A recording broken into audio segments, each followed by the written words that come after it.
আসসালামু আলাইকুম প্রিয় দর্শক, অন্য মঞ্চের আলাপচারিতায় আপনাদেরকে আমন্ত্রণ জানাচ্ছি।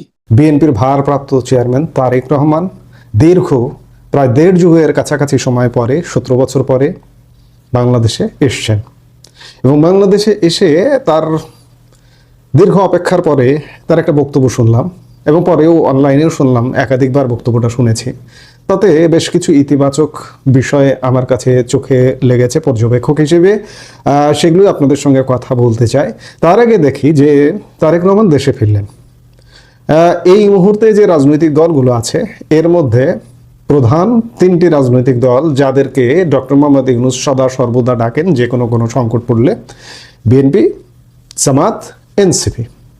বিএনপির প্রধান নেতা দেশে ফিরলেন, কিন্তু তাকে এয়ারপোর্টে কিংবা 300 ফিটে যে স্থানে তার সংবর্ধনার আয়োজন করা হয়েছিল সেখানেও এনসিপি কিংবা জামাতকে যেতে দেখা যায়নি, তাকে শুভেচ্ছা জানাতে বা স্বাগত জানাতে যেতে দেখা যায়নি।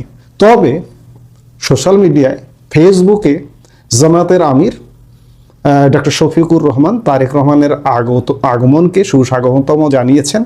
আবার এনসিপির আহ্বায়ক নাহিদ ইসলামও তার দীর্ঘ স্ট্যাটাসে তারেক রহমানের আগমনকে স্বাগতম জানিয়েছেন। শফিকুর রহমান 2 লাইনে স্বাগত জানিয়েছেন। যাই হোক, এটি গেল একটা বিষয়। আরেকটি বিষয় যে তারেক রহমানের যে বক্তব্য শুনলাম, তাতে তিনি বক্তব্যের শুরুর দিকেই আমাদের মহান মুক্তিযুদ্ধের কথা বলেছেন। গত 1.5 বছর যাবৎ আমরা যে মুক্তিযুদ্ধের বাংলাদেশকে উল্টো পথে যেতে দেখছি, মুক্তিযুদ্ধের স্মৃতিচিহ্ন স্মারক ভাঙচুর করতে দেখছি, মুক্তিযুদ্ধকে ভুলিয়ে যেতে দেখছি, তখন তারেক রহমানের দল বিএনপিও কিন্তু খুব একটা সোচ্চার ছিল না। কিন্তু সাম্প্রতিক সময়ে তারেক রহমান দেশে আসা এবং দেশে আসার আগে থেকেই লন্ডন থেকে তিনি মুক্তিযুদ্ধ নিয়ে কথাবার্তা বলছেন এবং আজকের বক্তব্যেও তিনি মুক্তিযুদ্ধ নিয়ে কথা বলেছেন এবং তিনি বলেছেন সবাই মিলে দেশ গড়বার কথা বলেছেন। যে বাংলাদেশের স্বপ্ন দেখে একজন মা যেমন তার সব সন্তানকে সমানভাবে দেখেন, তারেক রহমান ঠিক তেমন একটা ইঙ্গিত দিয়েছেন যে সবাই মিলে দেশ গড়বেন। তিনি সবচেয়ে উল্লেখযোগ্য বিষয় যে আওয়ামী লীগের বিরুদ্ধে সত্যিকার অর্থে বিগত আওয়ামী লীগের বিরুদ্ধে একটি নেতিবাচক শব্দ ব্যবহার করেননি। শুধুমাত্র 2 জায়গায় তিনি নাম উল্লেখ না করে স্বৈরাচার শব্দটি ব্যবহার করেছেন, বিশেষ করে গুম খুন এই প্রসঙ্গটি নিয়ে, কিন্তু আওয়ামী লীগের নামে কোনো বিষোদ্গার করেননি। একটি বার তিনি ফ্যাসিস্ট বলেননি। হ্যাঁ, অনেক আওয়ামী লীগের হয়তো বলবেন তিনি জুলাইয়ের কথা বলেছেন, তিনি হাদির কথা বলেছেন। হাদির কথা বলবেন, জুলাইয়ের কথা বলবেন, কারণ জুলাই হাদি তাদের উপর ভর করে তারেক রহমান দেশে এসেছেন। এবং আমরা বলছি, সবাই বলছে যে চরম মৌলবাদী শক্তির হাতে দেশ চলে যাওয়ার থেকে তারেক রহমানের এই মুহূর্তে দেশে আসাটা খুব জরুরি ছিল। এবং তারেক রহমান তার বক্তব্যে কিং মার্টিন লুথারের একটি বিখ্যাত উক্তি আই হ্যাভ এ ড্রিমের আলোকে তিনি বলেছেন আই হ্যাভ এ প্ল্যান, এবং তার একটা পরিকল্পনা আছে, দেশ গড়ার পরিকল্পনা। তিনি আল্লাহর কাছে দোয়া চেয়েছেন এবং আওয়ামী লীগ নিয়ে আরেকটা কথা বলেছেন, বিশেষ করে পরোক্ষ ইঙ্গিত দিয়ে, তিনি আসলে সরাসরি না বললেও পরোক্ষ ইঙ্গিত দিয়ে বলেছেন যে খালেদা জিয়ার সাথে কি হয়েছে বিগত 15, 16, 17 বছরে আপনারা জানেন, এতটুকুই। কিন্তু সবচেয়ে উল্লেখযোগ্য বিষয় যে আওয়ামী লীগ নিয়ে তিনি সরাসরি একটি নেতিবাচক কথা বলেননি। এটি আমি আমার জায়গা থেকে, আপনারা যারা আওয়ামী লীগ করেন, আওয়ামী লীগের যারা বিএনপি করেন, তারা তাদের মতো করে কথা বলবেন, আওয়ামী লীগেররা আওয়ামী লীগের মতো করে কথা বলবেন। আমি যতক্ষণ কোনো একটা রাজনৈতিক দলের সরাসরি কর্মী নয়, যতক্ষণ কোনো একটা রাজনৈতিক দলের সরাসরি যোগ না দিয়েছি, ততক্ষণ পর্যন্ত তো আমি সেই দলের এজেন্ডা বাস্তবায়ন করব না। আমার শক্তির জায়গা স্বাধীনতা, মুক্তিযুদ্ধ, এর বাইরে এবং মুক্তিযুদ্ধের পক্ষে যারা কথা বলবে আমি তাদের জন্য কথা বলবো। কেউ যদি ভালো করে ভালো বলবো, অবশ্যই বলবো ভালো কথা। কারণ তারেক রহমান খুব ভালো, এটি অবশ্যই ইতিবাচকভাবে, তার আগমনটা ইতিবাচকভাবেই দেখতে চাই। এবং তারেক রহমান সামনের দিনগুলোতে বেশ কিছু সমস্যার মধ্যে পড়বেন, বিশেষ করে জামাত এবং এনসিপি যতই তাকে ফেসবুকে স্বাগত জানান না কেন, সরাসরি না যান, তারা কিন্তু ভবিষ্যতে তার জন্য, তিনি যদি ক্ষমতায় যান, ক্ষমতায় যে যাচ্ছেন এটাও স্বস্তির নয়। কারণ সব দলের অংশগ্রহণে অবাধ নিরপেক্ষ সুষ্ঠু নির্বাচন নয়, একটা একপাক্ষিক নির্বাচন, একটা পাতানো নির্বাচন, এবং ক্ষমতায় তিনি ইতিমধ্যে চলে গেছেন। নির্বাচনটা না করলেও হয়। আমি আজকে আরেকটা বক্তব্য বলেছি যে যেভাবে তাকে প্রোটোকল দেওয়া হলো তাতে প্রধানমন্ত্রীর প্রোটোকল তিনি আজকেই পেয়ে গেছেন। জাস্ট একটা আনুষ্ঠানিকতা, 12 ফেব্রুয়ারি ইলেকশন হবে, তিনি ক্ষমতার মসনদে বসবেন। এবং ক্ষমতার মসনদে তিনি বক্তব্যে যে বলেছেন যে সবাইকে নিয়ে কাজ করবেন, এই সবাইকে নিয়ে যদি কাজ না করেন, উগ্রপন্থী, ধর্মীয় উগ্রপন্থী, তাদেরকে যদি প্রশ্রয় দেন, তাদেরকে দমন করতে হবে প্রয়োজনে। দমন না করলে তারা কিন্তু সাপের ফনা তুলে বসে আছে, ফোঁস করে ফোঁস দিয়ে দেবে। আবার আওয়ামী লীগ কিন্তু বসে থাকবে না। আওয়ামী লীগ আজকে নেই, আওয়ামী লীগ অবশ্যই সংগঠিত হবে। এবং আওয়ামী লীগের এই যে আজকে আওয়ামী লীগ ছাড়া তারেক রহমান নির্বাচন করে ক্ষমতায় যাচ্ছেন, এটি কিন্তু তারেক রহমান ক্ষমতার জন্য একটা রিস্কি ম্যাটার। আবার সেই একপাক্ষিক নির্বাচন, একটা অবৈধ সরকারের অধীনে একপাক্ষিক নির্বাচনেই তিনি প্রধানমন্ত্রীর মসনদে বসবেন। মসনদে বসতে পারেন, কিন্তু ক্ষমতা কতদিন এনজয় করবেন সেটি একটা ব্যাপার। একদিকে জামাত বাধা হয়ে দাঁড়াবে, বিরোধী দল যদি জামাত হয়, আবার জাতীয় পার্টি যদি নির্বাচনে যথাযথ সুযোগ পায় তাহলে জাতীয় পার্টি বিরোধী দল হতে পারে, এটি একটা ব্যাপার। আরেকটি জিনিস যে আওয়ামী লীগ বসে থাকবে না, আওয়ামী লীগ আসবে। তারেক রহমানের উচিত হবে জামাতকে যদি অন্যায় করে দমন করা, মৌলবাদী শক্তিকে অন্যায় করে দমন করা।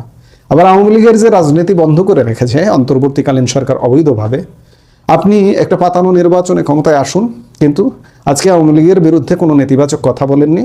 একই সাথে প্রত্যাশা থাকবে যে আওয়ামী লীগের রাজনীতি উন্মুক্ত করতে হবে, ওপেন করতে হবে, নইলে জামাতের ঠেকায় ঠেকে পড়ে যাবেন, আওয়ামী লীগের ঠেকায় ঠেকে যাবেন, নিষিদ্ধ করে রাখুন তারপরেও ঠেকে যাবেন, এবং আন্তর্জাতিক শক্তিও আপনাকে ঠেকিয়ে দেবে। পূর্ণ মেয়াদ তো দূরের কথা, কয়েক মাসের মধ্যে ক্ষমতা থেকে বিদায় হবার প্রস্তুতি নিতে হবে।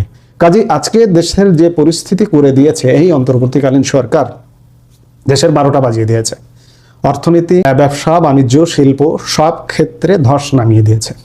এই ধস থেকে দেশকে বাঁচাতে হলে, ঐক্যের বাংলাদেশ করতে হলে, এবং সব মানুষকে নিয়ে কাজ করতে হলে, সব মানুষের প্রধানমন্ত্রী হয়ে উঠতে হলে, সব মানুষের, এই কারণে বলছি, আপনি আওয়ামী লীগ সহ 14 দলকে যদি বাদ দেন, আপনাকে 50% মানুষকে বাদ দিয়ে 50% মানুষের মধ্য থেকে নির্বাচন করে ক্ষমতায় আসতে হচ্ছে। এবং এই 50%-এর মধ্যেও কত পার্সেন্ট ভোট কেন্দ্রে যাবে সে ব্যাপারে সন্দেহ আছে। 10 to 50% যেতে পারে। অর্থাৎ একদম সাজানো গোছানো একটা পাতানো নির্বাচনের মাধ্যমে ক্ষমতায় যাচ্ছেন। খুব খেয়াল, নইলে সত্যিকার অর্থে চালাতে তো পারবেনই না, পরিস্থিতি ভিন্ন হবে। আমরা প্রত্যাশা করব যে তারেক রহমান, অতীতের অনেক নেতিবাচক ঘটনা আছে, আপনার নাম ভাঙিয়ে, আপনার দলের নাম ভাঙিয়ে, বিশেষ করে 2001-06 আমলে বাংলাদেশের নেতিবাচক ইতিহাস বাংলাদেশ জানে, বাংলাদেশের মানুষ জানে। বিরোধী মত কিভাবে দমন করেছেন আপনারা সেটিও বাংলাদেশের মানুষ জানে। এই যে বিশেষ করে আওয়ামী লীগের আমলে আপনারা দমন পীড়নের শিকার হয়েছিলেন কেন? দমন পীড়নটা আপনারা শুরু করেছিলেন। 21শে আগস্ট গ্রেনেড হামলার কথা বারবার চলে আসে, কিংবা ভারত বিরোধী কার্যক্রমের কথা বারবার চলে আসে, জঙ্গিবাদের উত্থানের কথা বারবার চলে আসে। বাংলা ভাই, শায়েক আব্দুর রহমান, কিংবা সারা বাংলাদেশের 500 স্পটে বোমা বর্ষণ, এগুলোর কথা বারবার চলে আসে। দুর্নীতিতে অনেকবার চ্যাম্পিয়ন, 5বার চ্যাম্পিয়ন হওয়ার কথা চলে আসে। কাজে ওই সব নেতিবাচক জায়গা থেকে শিক্ষা নিয়ে আপনি একজন সাবেক সেনাপ্রধানের সন্তান, একজন সাবেক প্রেসিডেন্টের সন্তান, একজন সাবেক প্রধানমন্ত্রীর সন্তান, আপনার ব্লাড কিন্তু ভালো হবার কথা, আপনার যাদের ব্লাড হবার কথা।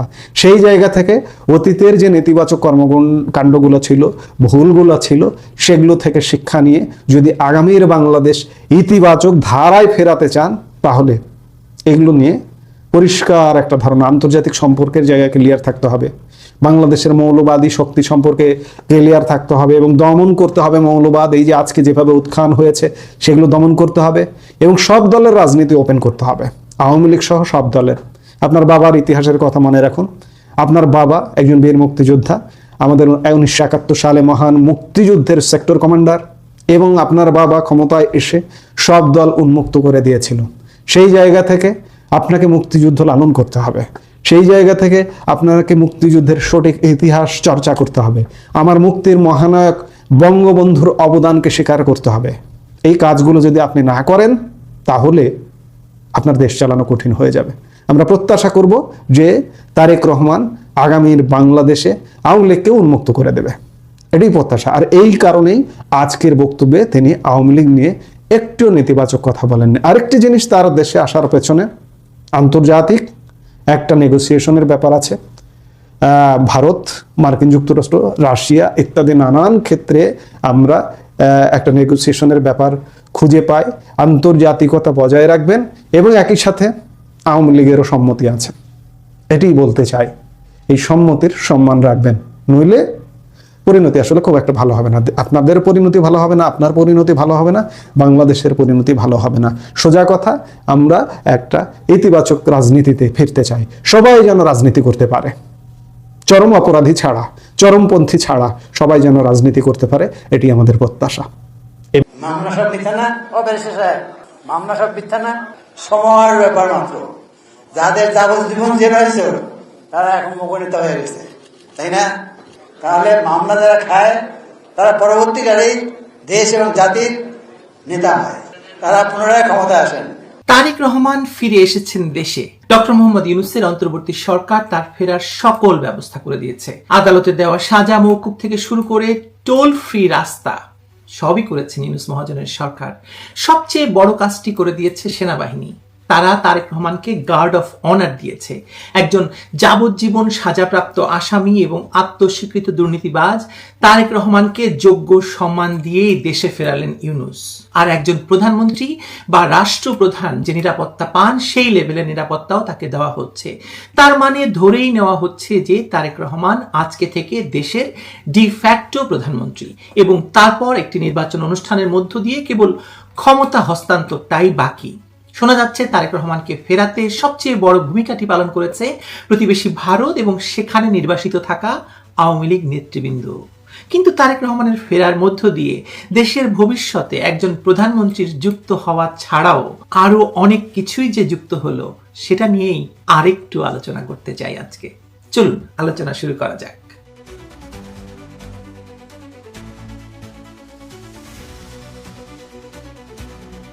রাজনীতিতে শেষ কথা বলতে কিছু নেই, এর চেয়ে বড় কোনো সত্য বাংলাদেশের রাজনীতিতেও নেই। যে দেশে এই কিছুদিন আগেও যে নামটি উচ্চারণ করলেই 21শে আগস্টের গ্রেনেড হামলা, প্রতিপক্ষকে নির্মূল, দুর্নীতি, নেপোটিজম, ক্ষমতার দম্ভ আর রাষ্ট্রীয় অবক্ষয়ের ছবি ভেসে উঠত, আজ সেই নামটি স্থিতিশীলতার প্রতীক হিসাবে আলোচনায়।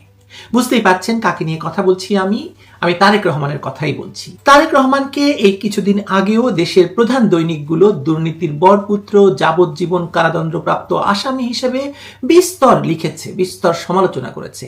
কিন্তু আজকে তিনি দেশের ত্রাতার ভূমিকায় অবতীর্ণ। দেশের মানুষ যখন বলা শুরু করেছিল যে আওয়ামী লীগের আমলেই ভালো ছিলাম, তখনই ইউনূস তার জাদুর ঝোলা থেকে তারেক রহমানকে বের করে এনে জাতির সামনে ছুড়ে দিলেন।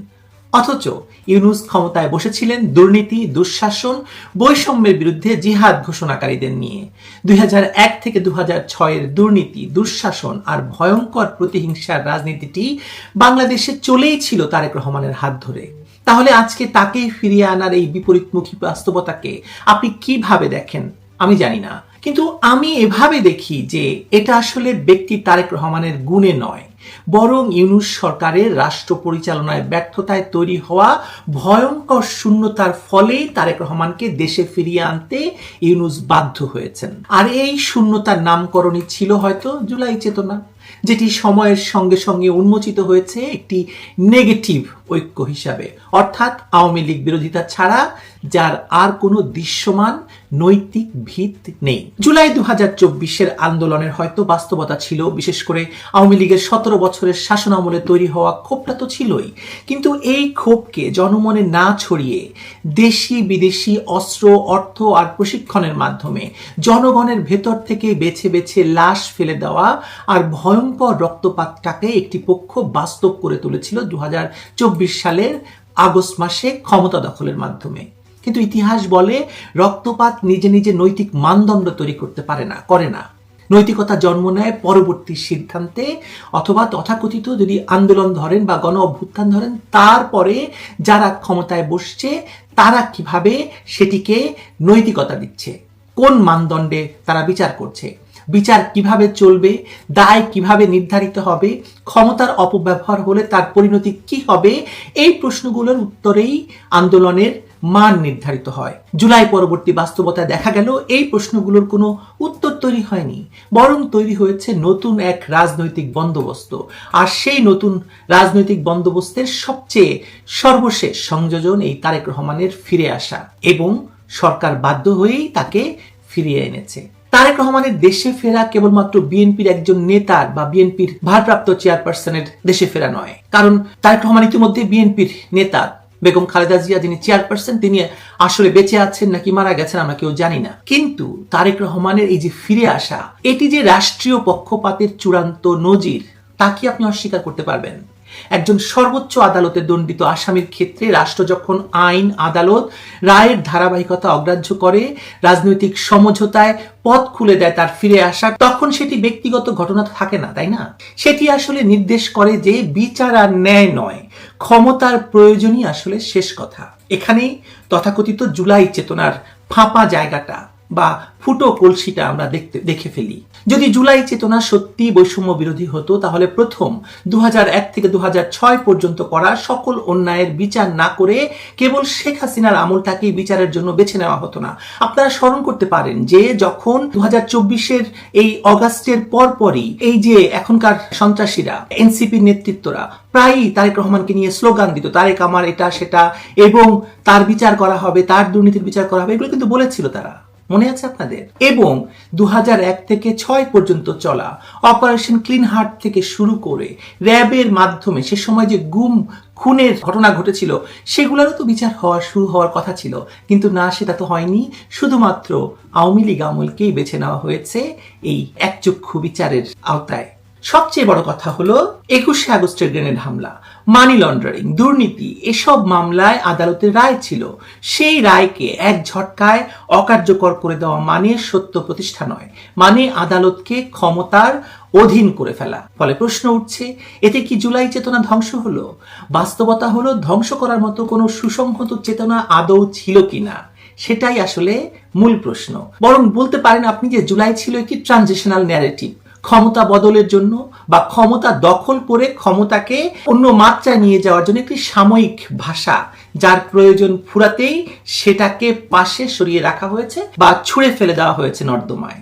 যদি শেখ হাসিনার আমলে আদালতের সকল রায়কে পক্ষপাতমূলক আর বাতিল করা যায়, তাহলে এই ইউনূস আমলে দেওয়া সকল রায়ও পক্ষপাতমূলক আর প্রতিহিংসামূলক বলে বাতিল হবে। মানে একদিন তো হতেই হবে, তাই না? এক যাত্রায় দুই ফল তো হতে পারে না।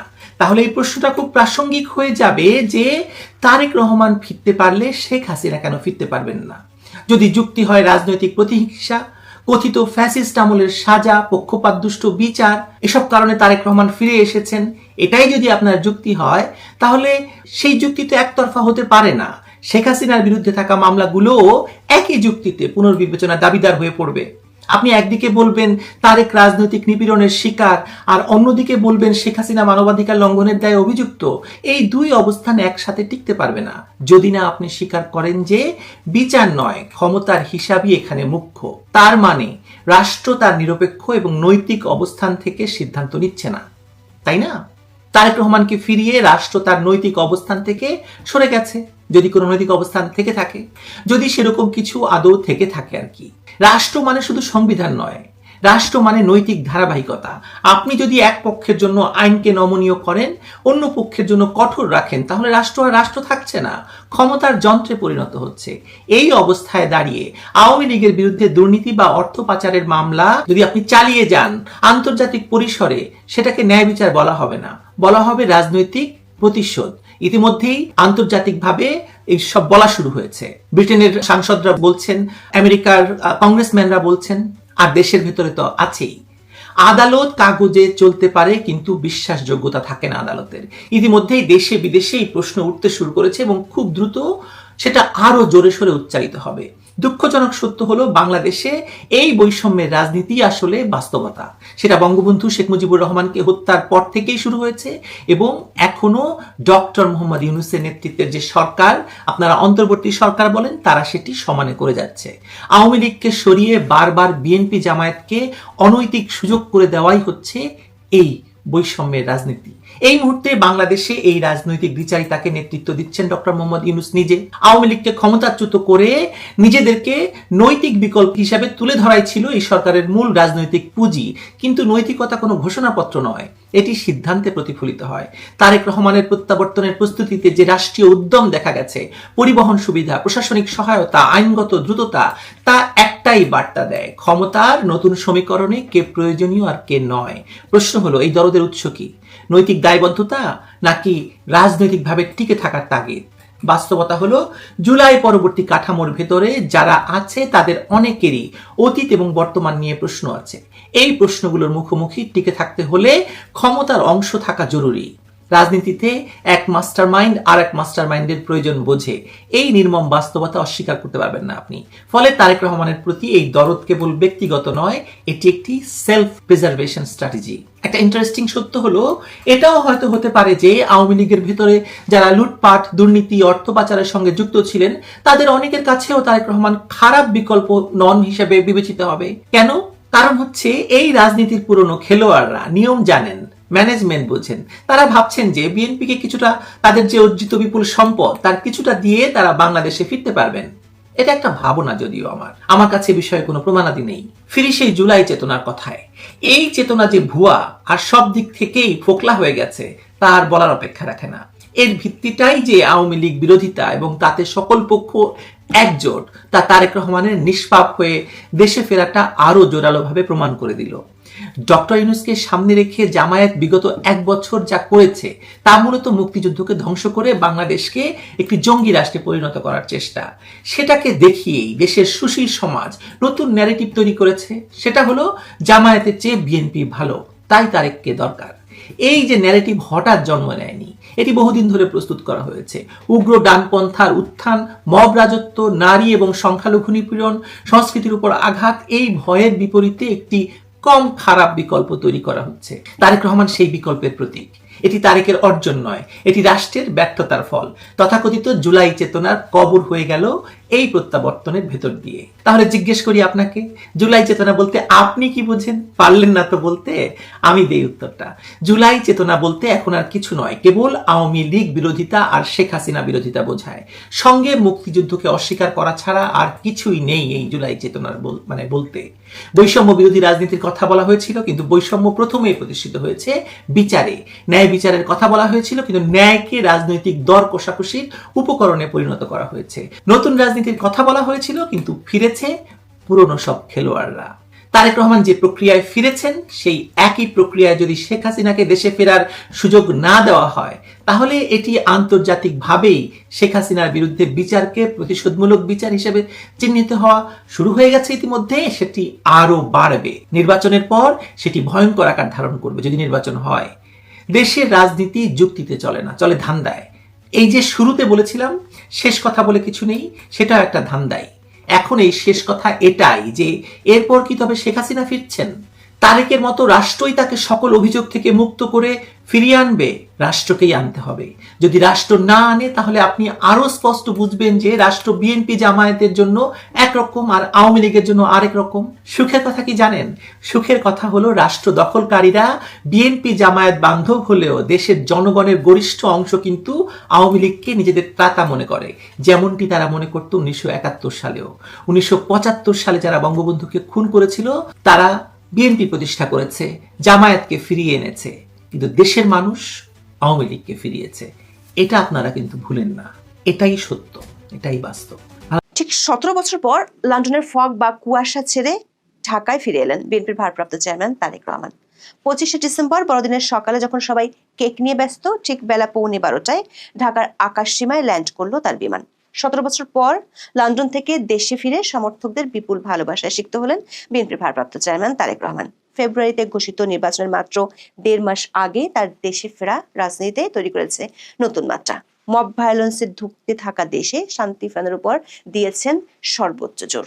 প্রশ্ন হলো, 16 মাস ধরে যে সরকার মবকে প্রেসার গ্রুপ বলে বলে প্রশ্রয় দিয়েছে, সে সরকারের কাছে শান্তির আকুতি কতটা গ্রহণযোগ্য হবে? তারেক রহমান ইঙ্গিত দিয়েছেন, যে উদ্দেশ্য নিয়ে জুলাই আন্দোলন হয়েছিল তার 16 মাসেও পূরণ হয়নি। বলেছেন, বাংলাদেশের মানুষ আজ কথা বলার অধিকার এবং গণতান্ত্রিক অধিকার ফিরে পেতে চায়। বিমানবন্দরে নেমে অধ্যাপক ইউনূসকে ধন্যবাদ দেওয়ার জন্য ফোন করলেও জনাব রহমান তার কিছুক্ষণ পরেই বলে ফেললেন অধ্যাপক ইউনূসের আমলে মানুষ গণতান্ত্রিক অধিকার ফেরত পায়নি। বিভিন্ন আধিপত্যবাদী শক্তির গুপ্তচর সক্রিয় উল্লেখ করে সতর্ক করেন বিএনপির ভারপ্রাপ্ত চেয়ারম্যান। তার ভাষণে অতীতের চেয়ে বর্তমান সময়ের অচলাবস্থার দিকে জোর দেওয়ার ইঙ্গিত ছিল পরিষ্কার। প্রশ্ন হলো, নির্বাচনের মাত্র 1.5 মাস আগে তারেক রহমানের দেশে আসা এবং শান্তির বার্তা কতটা প্রভাব ফেলবে মাঠের রাজনীতিতে? গত 16 মাসে বিএনপির প্রধান প্রতিপক্ষে পরিণত হওয়া জামাত কিভাবে নিচ্ছে রাজনীতির নতুন সমীকরণ?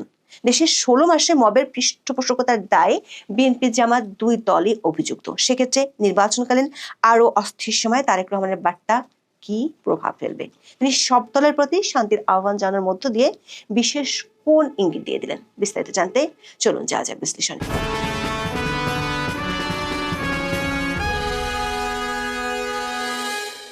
ঢাকার হযরত শাহজালাল আন্তর্জাতিক বিমানবন্দরে 25শে ডিসেম্বর বেলা 11:15টার দিকে অবতরণ করেন তারেক রহমান।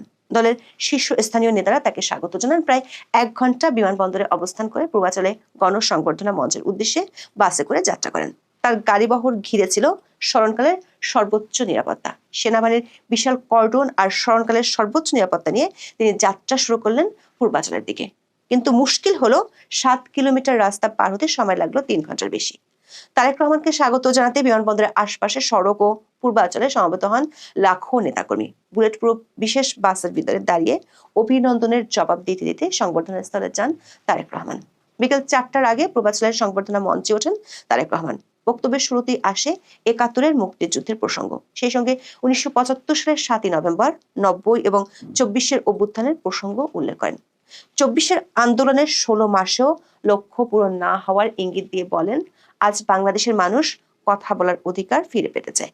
তারা তাদের গণতান্ত্রিক অধিকার ফিরে পেতে চায়। বাংলাদেশের মানুষ চায় যোগ্যতা অনুযায়ী ন্যায্য অধিকার। সবার অধিকার নিশ্চিত করার বাংলাদেশ করার আহ্বান জানিয়ে বলেন, একটি নিরাপদ বাংলাদেশ গড়ে তুলতে চান যে বাংলাদেশে নারী, পুরুষ, শিশু যেই হোক না কেন ঘর থেকে বের হলে নিরাপদে আবার ঘরে ফিরে আসবে। দর্শক, বিএনপির ভারপ্রাপ্ত চেয়ারম্যান এমন এক সময় দেশে ফিরেছেন যখন দেশে চলছে অরাজকতার মৎস্য। একদিকে মব ভায়োলেন্স বা গণপিটুনির মহোৎসব, অন্যদিকে সরকার সমর্থকরাও মবের কারণে দিশেহারা। ইনকলাব মঞ্চের ওসমান হাদি মারা গেলেন, আর তার কয়েক ঘন্টার মধ্যে প্রথম আলো, ডেইলি স্টার, এমনকি ছায়ানট ভবনেও আগুন ধরিয়ে দেওয়া হলো। ধর্ম নিয়ে কটূক্তির অভিযোগ তুলে ময়মনসিংহের ভালুকায় 18 ডিসেম্বর দীপুচন্দ্রকে পিটিয়ে এবং পুড়িয়ে হত্যা করা হয়। পরদিন পুড়িয়ে দেওয়া হয় পল্টনের উদীচী কার্যালয়। প্রবাদ আছে, ভাগের মা গঙ্গা পায় না। এখন দেশের শান্তি শৃঙ্খলার অবস্থাও অনেকটাই তাই।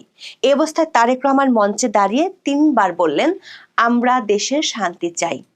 কেন 3 বার? বোধহয় তিনি জানতেন একবার বললে অধ্যাপক ইউনূসের যমুনায় হয়তো পৌঁছাবে না। তিনি তরুণদের সতর্ক করে দিয়ে বললেন, আধিপত্যবাদী শক্তির গুপ্তচরেরা চারদিকে ঘুরঘুর করছে। মব বাহিনীর উত্তাল সন্ত্রাসী ঘটনায় প্রতিবাদ, নিন্দার ঝড় দেশের সীমানা পেরিয়ে আন্তর্জাতিক মহলেও ছড়িয়ে পড়েছে। দেশের সরকারপন্থী হিসেবে পরিচিত বুদ্ধিজীবী, সাংবাদিক, সুশীল সমাজের প্রতিনিধিরা তীব্র সমালোচনায় ধুয়ে ফেলছেন সরকারকে। অনেকে সরাসরি বিএনপির প্রতিও সমর্থন দিতে শুরু করেছেন।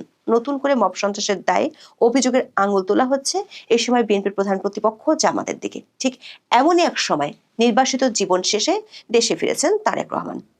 দর্শক, রাজনীতিতে নাকি কোনো স্থায়ী বন্ধু বা শত্রু নেই। বিএনপির এক সময়ের কঠিন মিত্র জামাতের দিকে বিএনপির জ্যেষ্ঠ নেতারা এখন সরাসরি আঙুল তুলছেন। শরীফ ওসমান হাদির উপর হামলার জন্য মির্জা আব্বাস সাহেব সরাসরি জামাতকে দায়ী করেছিল। এদিকে তারেক রহমান বলছেন, কোনো আধিপত্যবাদী শক্তির উস্কানিতে পা দেওয়া যাবে না। প্রবাদ আছে, বজ্র আটনি ফসকা গেরো। বিএনপির শান্তির বার্তার ভেতরে জামাতের সাথে এই দ্বৈরথ শেষ পর্যন্ত কোথায় গিয়ে ঠেকে সেটাই দেখার বিষয়। নির্বাচন হতে বাকি মাত্র 1.5 মাস। এই সময় তারেক রহমানের এন্ট্রি যেন একদম শেষ মুহূর্তের গোল করার মতো একটা ব্যাপার। এই আধিপত্য শক্তি বা তাদের গুপ্তচর কারা সেটি সরাসরি পরিষ্কার করেননি তারেক রহমান। তবে সাম্প্রতিক সময়ে জামাতের বিরুদ্ধে প্রকাশ্যে অভিযোগ তুলতে দেখা যাচ্ছে বিএনপি শীর্ষ পর্যায়ের নেতাদের। বিশেষ করে শরীফ ওসমান হাদির উপর গুলি করার জন্য সরাসরি জামাতকে দায়ী করে সমাবেশে বক্তব্য দেন বিএনপির জ্যেষ্ঠ নেতা মির্জা আব্বাস এবং রুহুল কবির রিজভী। 14 ডিসেম্বর শহীদ বুদ্ধিজীবী স্মৃতিসৌধে বিএনপি মহাসচিব মির্জা ফখরুলের ইঙ্গিত ছিল বেশ স্পষ্ট। বলেন, মানুষ নির্বাচনের মাধ্যমে যখন গণতান্ত্রিক বাংলাদেশ নির্মাণের স্বপ্ন দেখছে, তখন বাংলাদেশের শত্রুরা নতুন করে হত্যাকাণ্ডে মেতে উঠেছে। হাদির উপর হামলার মতো ঘটনা আরো ঘটতে পারে বলেও আশঙ্কার কথা জানিয়েছিলেন তিনি।